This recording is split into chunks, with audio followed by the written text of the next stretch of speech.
Welcome to Mando and Friends, presented by Verizon. My name is Mando Fresko, and today we are here with the most beloved actor worldwide. Thank you. Talking about Eugenio Derbez. Thank Eugenio, you. how are you? Mano, thank you for having me here. I'm fine. I'm excited about this new project. I love it. I love it. You know, everyone is talking nothing but great things about this project. Of course, they've been talking many great things about you for many years. Thank you. There's already Oscar, floating around, and that must be exciting, right? It is. Honestly, yeah. I mean, I don't want ever to. I don't like to think about awards. Yeah. Because I honestly, I'm not BS. Yeah. I'm not saying this just because. But for me, the most important award is the audience, the love that I feel especially from the Latino audience. I mean, I can't express you how grateful I am, because since I moved to this country, they've supported me always in every single project that I do. Every time they show up and they fill the theaters, that allows me to make another movie. If it was just by myself, I mean, nothing would happen, and I'm really grateful with all every Latino who buys a ticket for my shows or my movies. I'm really grateful for. I love that. And I'm not just telling you this because I'm in front of you, but I have watched your last couple of films that you've put out, and they make us laugh, they make us cry, right? Stop making us cry, Eugenio. I That's know. why I came here to tell you. You know what? I discovered that making people laugh, that's what I did before in my television career. But I felt that if you pay a ticket for the movies, it's different. You need to walk out of the theater with another, not just with a laugh, but with your heart full of something. And that's why lately I've been doing movies that can connect with people in another level, not just make you laugh or entertain you, but I want people to walk out of the theater thinking, feeling, probably questioning a lot of things. And Radical is one of these movies where I feel you can make a difference in education. And it's funny, it's fun, it has a lot of heart, but it also makes you think that we need a change in education-wise. Yeah, no, I love that. We'll get a little bit into the film, throughout our convo today. With Mando and Friends, I was telling you, the show is created to motivate and inspire. And, obviously, the film Radical is going to do that. You've been doing that, for decades now. And it's about your journey. We're going to have a convo about from when you first fell in love with your craft. Now, do you remember when that happened? The first time I fell in love with, I was born in a house where my mom was a soap opera actress, so I grew up watching my mom on television. I remember my friends at school asking me, how does it feel to see your mom on television? I was like, the same you feel when you see your mom in the kitchen. It's the same. It's normal. It's normal to me. Yeah. And but I remember that I did my first official role in a telenovela when I was 12. And that's when I said, that's what I want to do this for a living. And it was magic, just being there with all these lights and being able to portray or play a character was like playing to me. Well, that's why we call it, I'm playing a character, because it's like playing. Yeah. And I said, imagine having a job where you're gonna play all the time. Yeah. So I fell in love immediately with my career because of that. Do you ever have to remind yourself that you're playing, that you're having fun? Like when things get too difficult, when things get too serious, do you have to remind yourself of that sometimes? That's a great question, because how many times I'm really nervous. I ended up a couple of times at the hospital because of I feel so stressed about a character or about a role that I have to play that I end up at the hospital, and then someone from my family says that to me. I mean, you're just playing. You're just. I mean, nothing happened if you make a mistake. Yeah. And then I was like, well, that's true. I mean, I'm not a doctor. You know that if I make a mistake, someone could die. I'm not a lawyer. If I make a mistake, someone could go to jail. I'm just an actor, and I'm playing. And if I make a mistake, worst thing could happen is nobody laughs or no one cries or whatever. But it's not that bad. Yeah. But it's just that the pressure that you have, because you know that millions of people are watching you, you feel a lot of pressure. But it's not that important, honestly. Yeah. Yeah, no, it's good to remember that from time to time. Yes. You know, because even athletes, right? They're playing a kid's game, as they say. Yeah. And it's something that we have to remind ourselves. I think, I'm pretty sure that when you had a health scare recently, right? Did you think about how that just changed your perspective on a few things in life? Absolutely. Well, I just broke my arm in 17 pieces.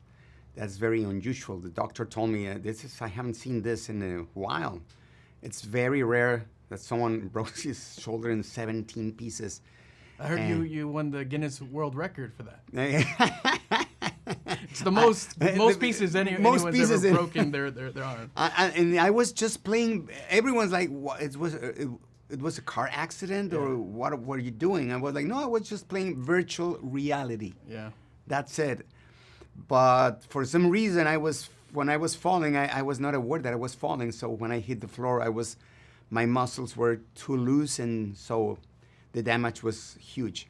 But yeah, I remember being in my house after surgery, and that's when you start wondering a lot of things. Yeah. One of the things that called my attention was that when we released a press comunicado de prensa, like a press release. A press release, telling everyone that I had an accident. I was on every single show, and at least in Mexico and Latin America, everyone talking about me for 2 days, just 2 days. I remember, and after that, life goes on. Yeah. And third day, everyone was talking about something else. Yeah. And then that's when I realized that it is not worth it. I mean, it was like I've been working my entire life, and sometimes you don't enjoy life. Yeah. Sometimes you do a lot of sacrifice, your family, tons of things, because I owe my career to my audience. Mm-hmm. And then you realize that your audience, after 2 days, they move on, and there's a lot of things. It's not you. Yeah. There's a lot of things in the world that are more important than you. So that's when I started. I need to change a lot of things. I need to be more with my family. I need to enjoy life a little bit more, not just work. And yeah, that's one of the lessons that I learned a year ago. Yeah, I'm sure you got to spend some time with family, right? Yes. And not enough. I have to confess that because of the accident, I've been working more than ever because everything got, Yeah. I had to keep up and try to ponerme al día. Yeah, yeah. With all the work that we had, and I've been working a lot lately. So I'm not honoring my promise that I need to spend more time with my family. Yeah, and then the holidays are coming, so hopefully that's, I know production usually slows down, maybe for Eugenio, hopefully it does too. Well, they just asked me a couple of days ago, you need to go on the 31st to I don't know where. Yeah. And I was like, no, please, it's Halloween. They were like, so? And I was like, I have a daughter, I have a 9-year-old, and she is really crazy about going for trick or treat. We already chose our, disguise and everything. What is she dressing up as? She like a witch. Nice. Are you dressing up too? Yeah, I got an amazing. It's like a butler. Okay.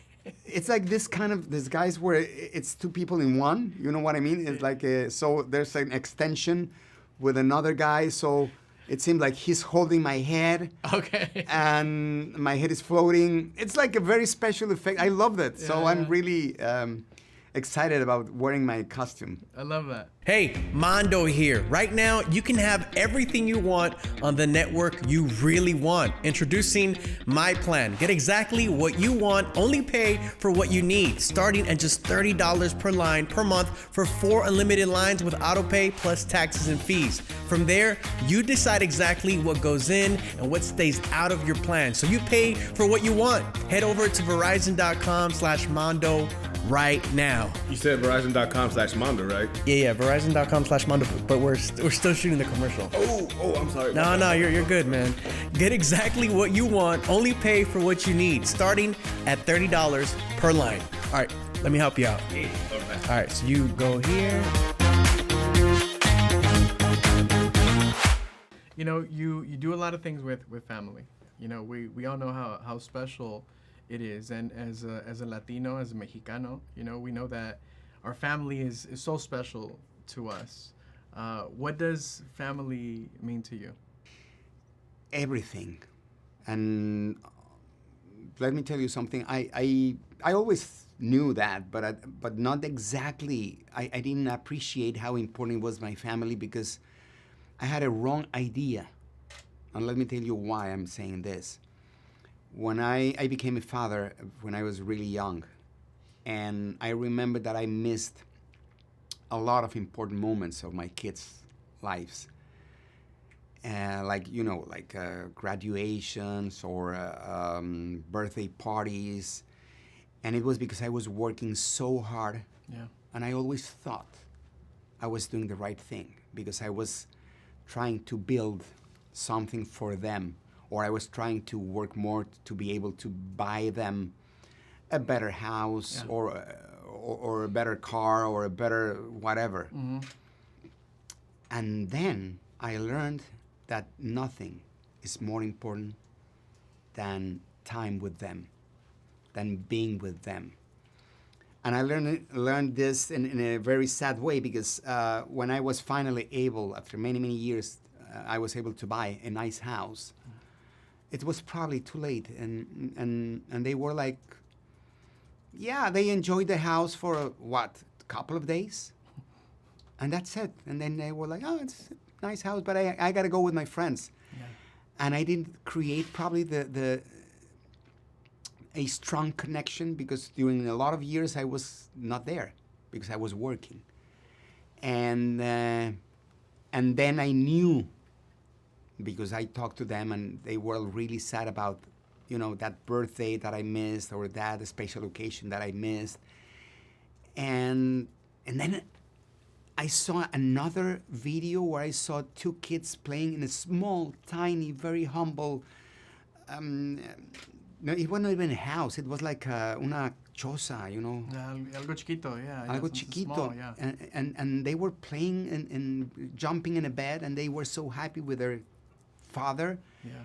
And I learned that it's more important to be with them, even if in a tiny, small house, than giving them a beautiful, big house and not being with them because you were like building a future for them. So time is the most important thing that you can give your kid.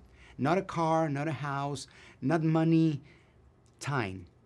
That's the only thing they want, and that's the only thing they care. So that's why right now I'm really always like trying to be with my daughter, with my 9-year-old daughter, every time I can. Yeah, no, that's beautiful, and it's a good reminder because, I think I think most people think that way, where we feel like work is so important and we forget about the things that really matter, right? Mm-hmm. Like family, being there, time, right? Including myself. It's Scheduling is crazy sometimes, and we forget to make time for those that we love and those that love us. Yeah. And you lose connection if you don't pay attention to that. When you want to connect with, when you finally finish your whatever you're doing, I mean, I was into my career for many, many years. And when I wanted to finally connect with my kids, they were already grown-ups. Yeah. And they were doing their own lives. So it was like sad that I missed that moment that I had with them where I was everything for them. And then they grow up and then they have friends or girlfriends, boyfriends, and you're not that important anymore. Yeah. And it's kind of sad. Yeah. So looking back, would you change something if you can go back? Yeah, I would have spent more time with them. I would have prioritized those special dates. I mean, I'm not saying that you shouldn't work that hard. It's just that you need to put some boundaries, you know? Yeah. And I was always like, let's say that today you are interviewing me, and today happens that it's your kid's birthday or whatever. And then you say, no, I can say no because I have a very important guest or this is a very important episode, whatever. You shouldn't. You should say, I would do anything, but not this day. Yeah. But it's the President of the United States. I don't care. I will miss it, but I need to be with my kid or with my mom or with my dad or whoever, because that moment is not coming back ever. And I always remember that I missed one of my kids' birthday. I will always remember it, but I don't even remember why did ¿por qué me lo perdí? What was the big event that made me miss that event? I don't even remember it. So it was not that important. That's powerful. Yeah. Gave me chills, to be honest with you. Yeah. Yeah, it's deep. Speaking of family, speaking of your daughter, one of your daughters, Aislinn, she had a very emotional connection to the film. Yes. When she watched it. And you posted a photo of her and yourself. What did that make you feel? I feel that I have a very, very, very strong connection with her. She was the first one. And for some reason, I feel she's my biggest teacher in life. And we're really connected. So she went and she watched the film, and the minute it ended, she said, Dad, I feel that this is your most powerful movie ever. I've never seen something like this before. I mean, you're always doing funny stuff, but this one is different. And she couldn't stop crying. And I was like, I don't know, I was like so moved. And then that picture that I posted, I don't know who took it. I mean, honestly, I just, like, next day someone sent me the picture and I was like, wow, this is a beautiful picture. Can I post it? Yeah. I don't even know who took it. But I remember she was really moved after watching the film.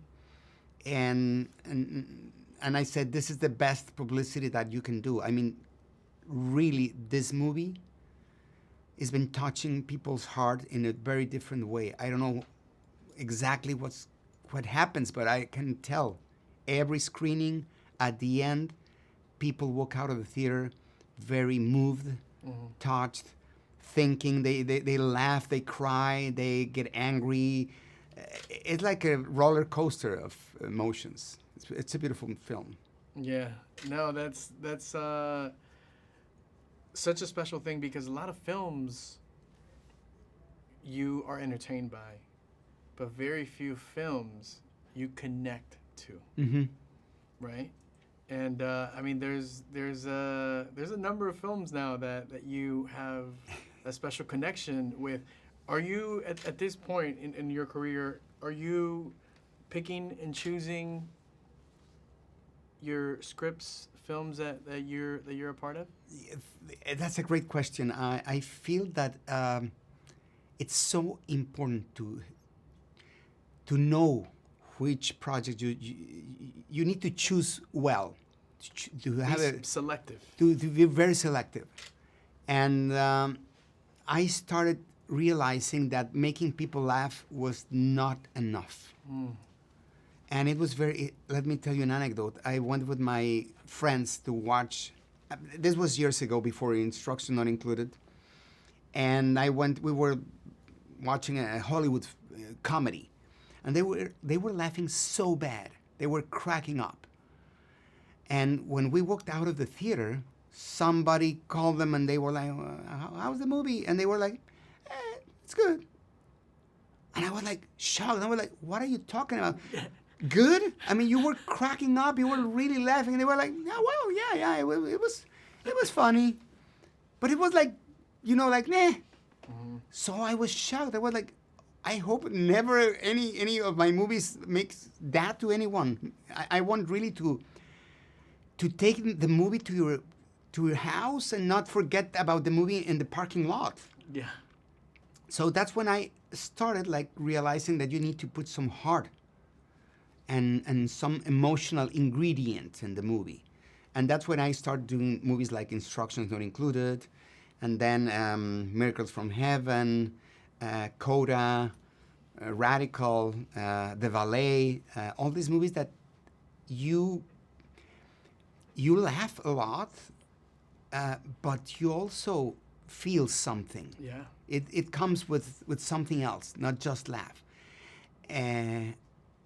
So that's my goal. I've been lately choosing projects that can make you laugh, entertain you, but also that could touch your heart. And in cases like Radical, it has a very, very powerful message. So yeah, that's my goal.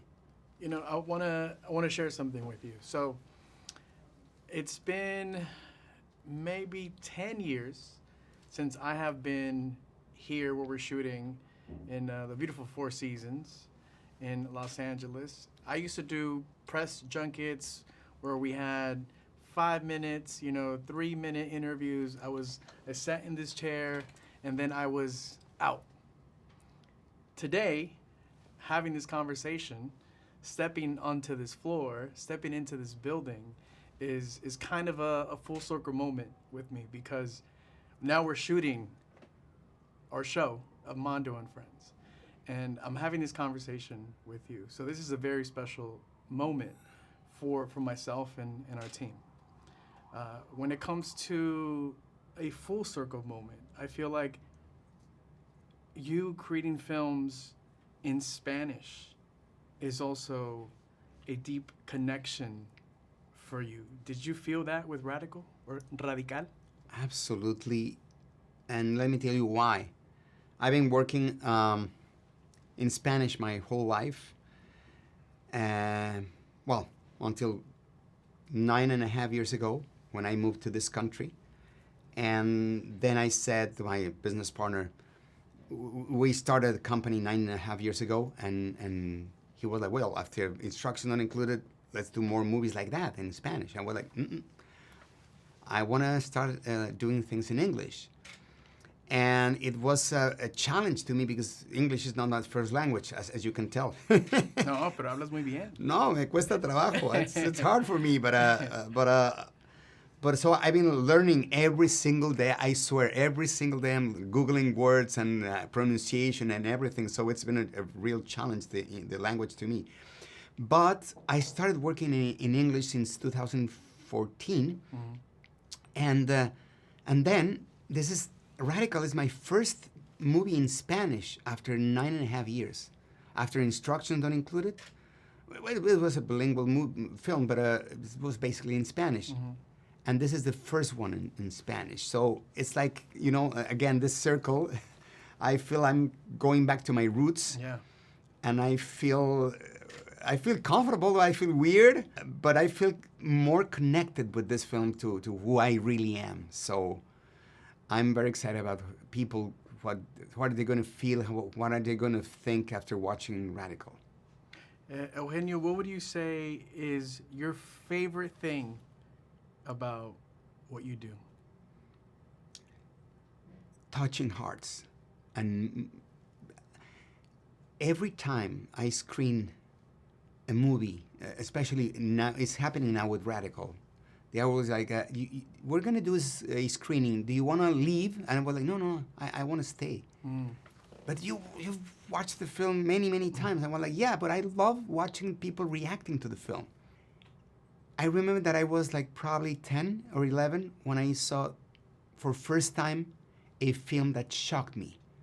I cried for first time when I was 11 in a movie theater with an Italian film called La Ultima Nieve de Primavera, the last snow of spring.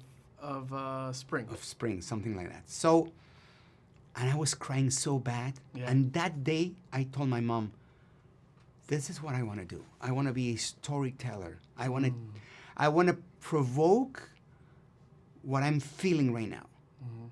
So now, many, many, many years later, that I feel this power that I can make people feel something, make people cry, make people laugh. Yeah.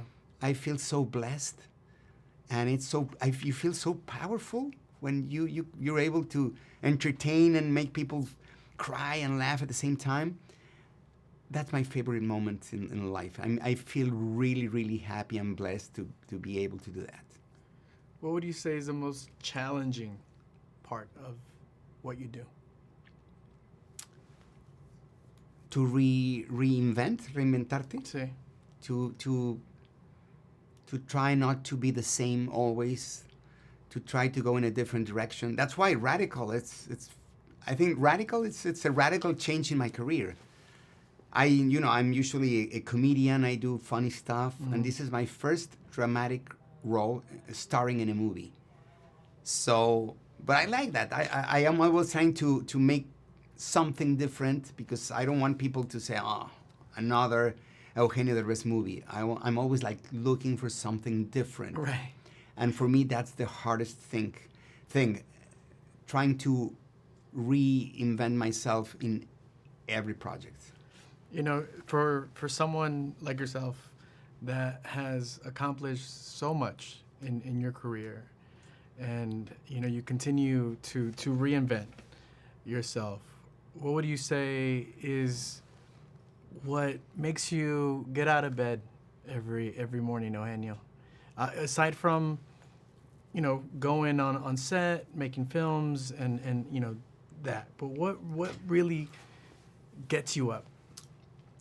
It's a great question, and let me tell you this story. I think that getting out of my comfort zone, and let me tell you why.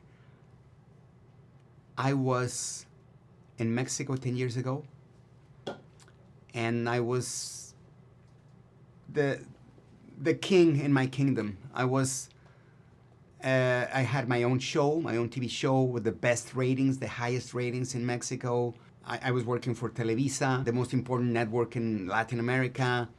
I had my own office, blah, blah, blah, blah, blah. But I was totally in my comfort zone. I was not hungry anymore. I was just comfortable and a little bit bored.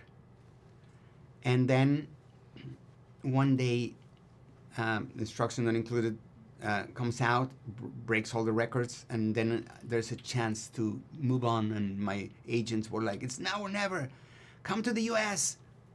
And I was like, I need to do this. I need to move and start all over again. And everyone was like, are you crazy? I mean, you're going to another country?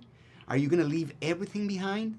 Your office, your writers, your production company, your family, your friends, everything. They pay you really well here in Mexico. Are you going to go there to start all over without any paycheck just to see what happens? And we're like, yes. And everyone was like, you're crazy. You're not a kid anymore. I was 52 back then.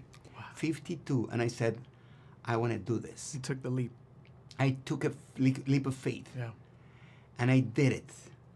And when I remember that it took me like really 6 months to make the decision. And I was finally in an airplane 6 months later.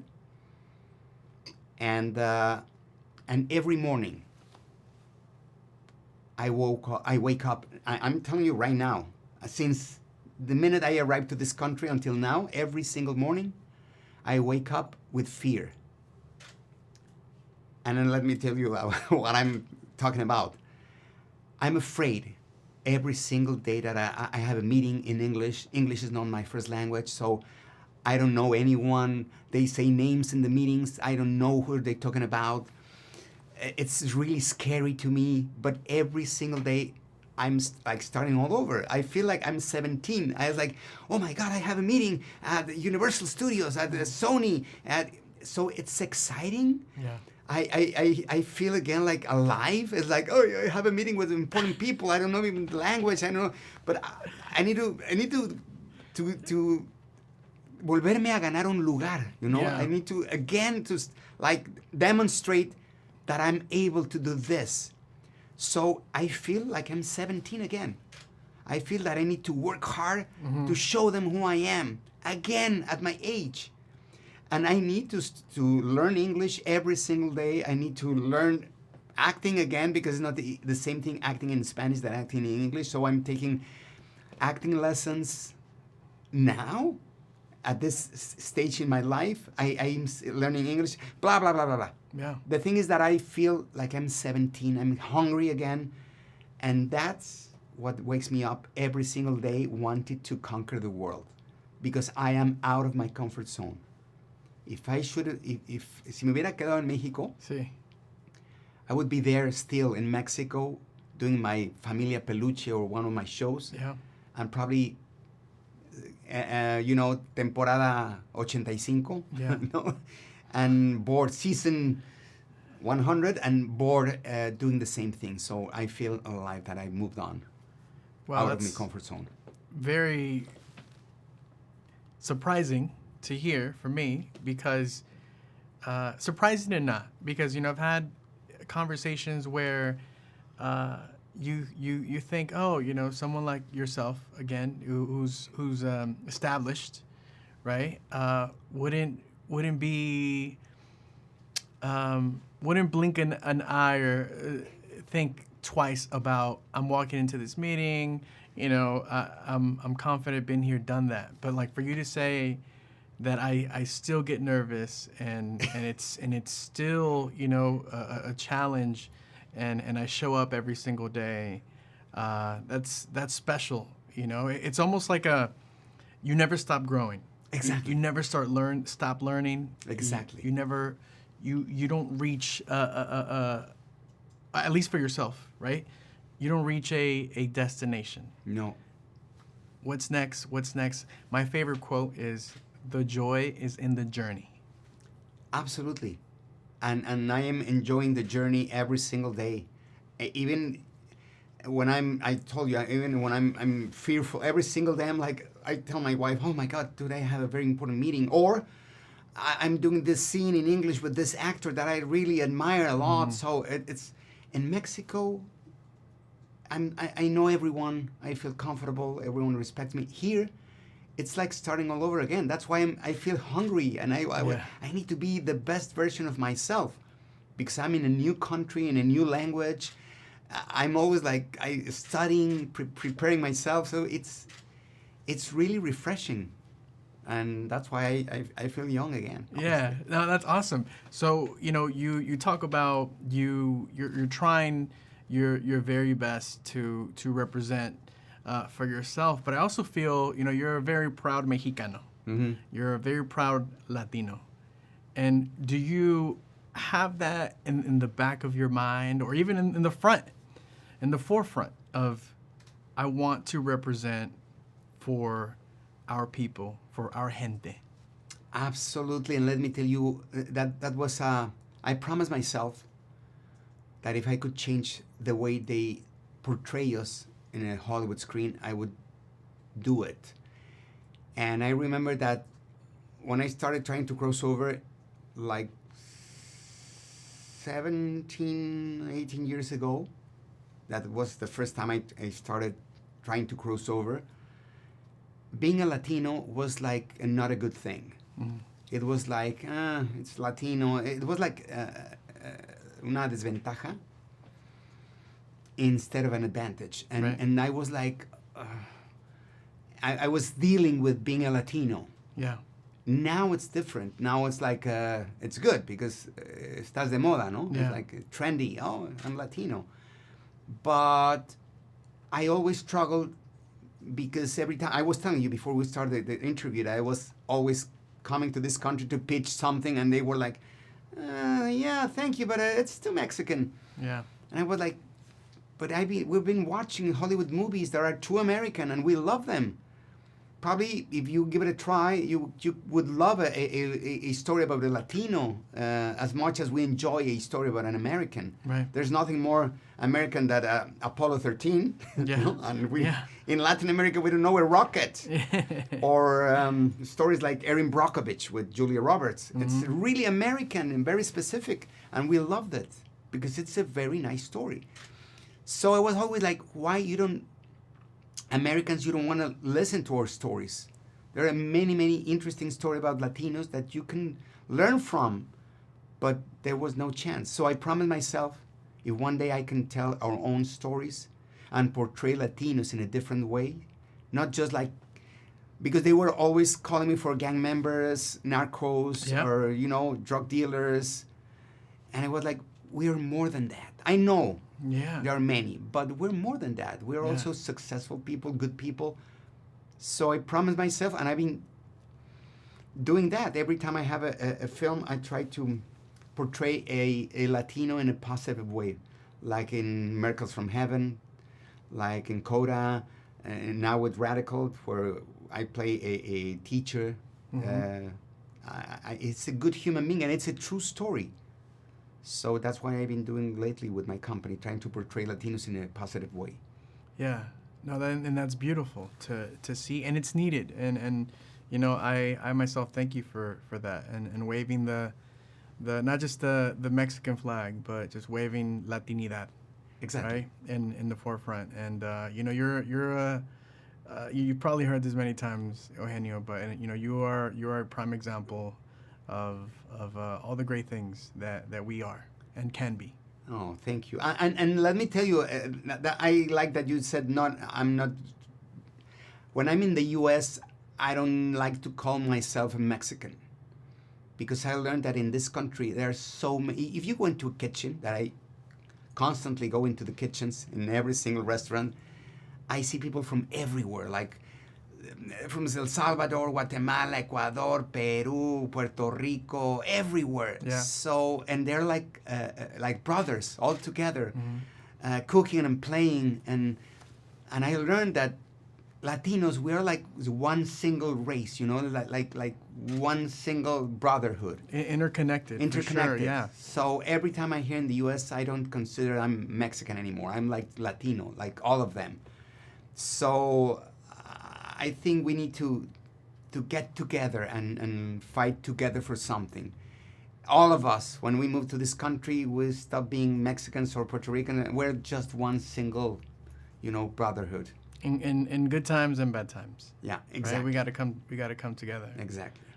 Speaking of good times, bad times, challenging times, for someone that does a lot in your daily life, do you take time to take care of your mental health? Yes, I'm really grateful that I don't have any kind of issues like depression, something like that. I for first time in my life, I went into depression a couple of times last year.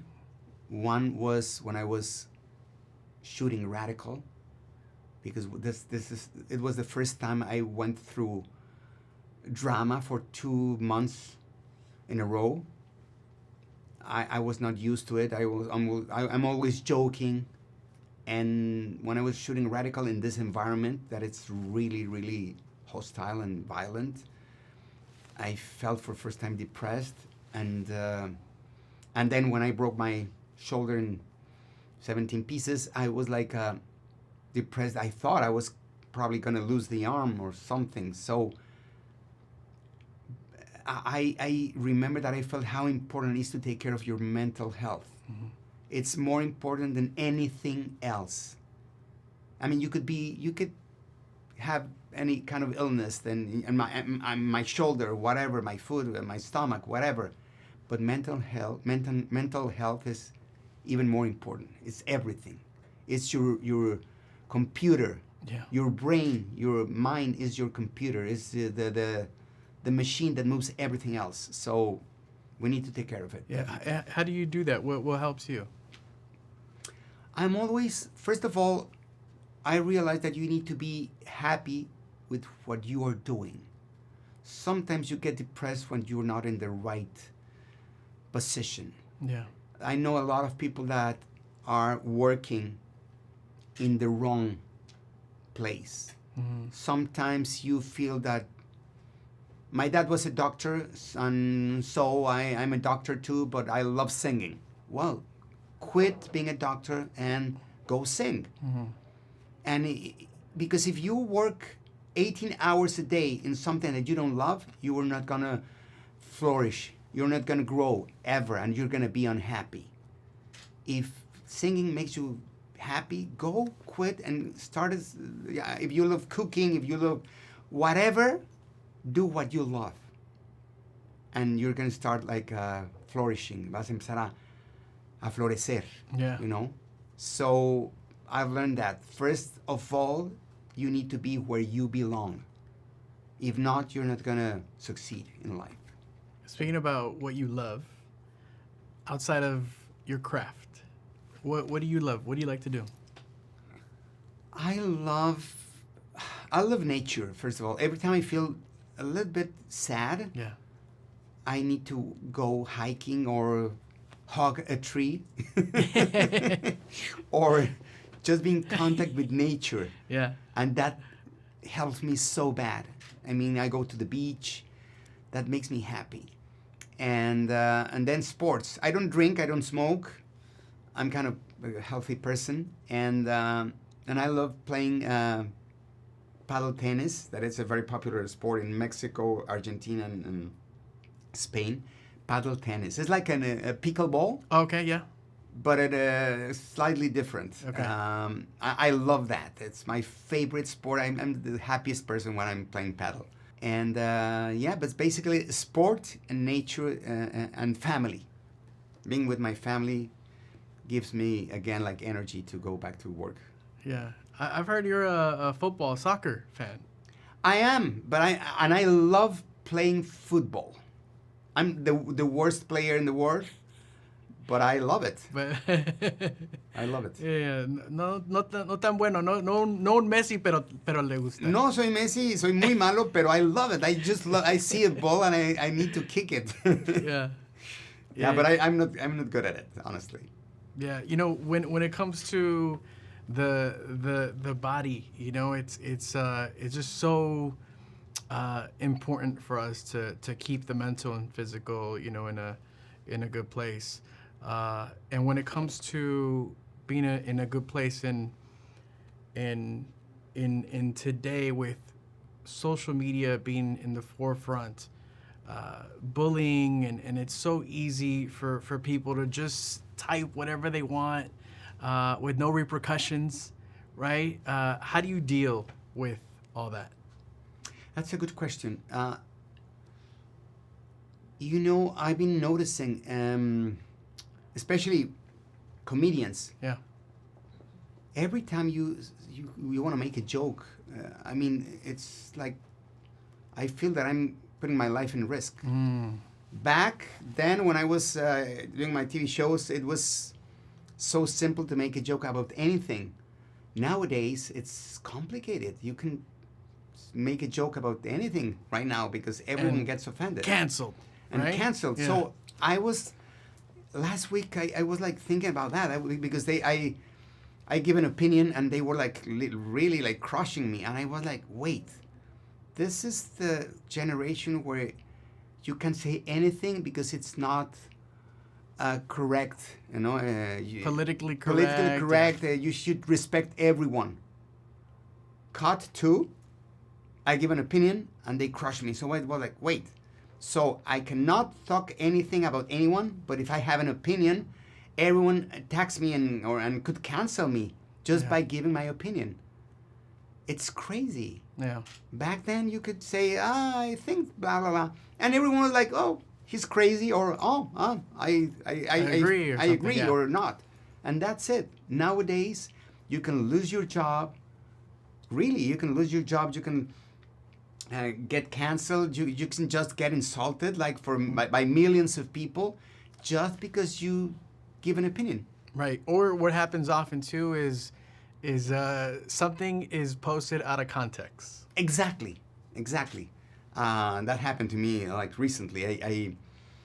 I was talking. I was given an interview, and we talked about that some of the young people, when we were trying to hire them, the first question was, "And how much are you going to pay me?" Mm-hmm. And we were saying, it shouldn't be the first question. They should first ask about something else. And we were saying, when we were young, I would even work for free, because I really wanted a chance. I didn't care about the money. I was like, I really want to work. And then they edited everything to make it sound that I was saying that I want people to work for free. Yeah. And I had to post the entire interview, and they were still people that they don't read the entire thing, or they don't watch the entire interview, and they're still attacking, and so it was so I hate it. Yeah. It's a tough culture that we live in sometimes. Absolutely. But it's also a beautiful one. I think social media could be a good thing. It's the reason why I'm here with you. Exactly. And the reason why we take pride in telling these kind of stories, your journey, right? Sharing your journey, because a lot of people may know your work, and they've seen you on television, and you've made them laugh. They've seen you on the big screen, and then you've made them cry. But they may not know about who Eugenio is. Exactly. There's talk about one of the first things I said in the convo talks about, there's Oscar talk about this film. And I know you said, you don't really care about awards or things like that. It's about connection. But I do.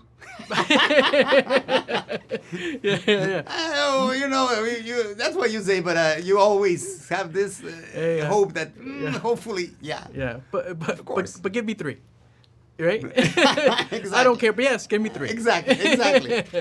Yeah, no, I mean that must be exciting, and it must also just that buzz, that talk, must put you at somewhat of an ease that this is a great film.